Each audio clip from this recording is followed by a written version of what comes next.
My name is Bob Genheimer. I'm the George Revesel Curator of Archaeology at the Cincinnati Museum Center. And this is part of historical narratives of Anderson Township for their 225th anniversary. What I want to talk about briefly here is sort of the history of archaeology in Anderson Township. And it really gets its main start with a guy named Charles Metz, who was a physician who lived in Madisonville, just across the Little Miami River. He started recording sites. And he went in and recorded what kind of site they were. Were they a mound, a village site? Was it just stuff on the surface? And he created these maps, one for Anderson Township and one for Columbia Township.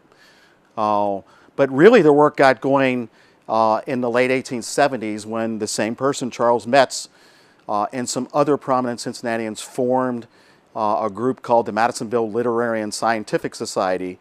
And part of that was to look at some of these late prehistoric village sites. So they worked at Madisonville first, but then they branched out and they worked at the Hahn site in Anderson Township and also Turpin. They also dug mounds in Anderson Township throughout the latter part of the 19th century. Then there's sort of a lull in the action in the area, and it's not until right after World War II, 1946 through 1949, that the Museum of Natural History got involved, and they started digging the Turpin site. And they spent 4 years and did a tremendous amount of work. They had archaeologists from Indiana University who were also involved in this. And we have major collections here at the museum from those excavations. They also worked again in the late 60s, early 70s. But it wasn't really until the 1980s that you start seeing a lot more work, what we would consider modern professional archaeology being done on these sites.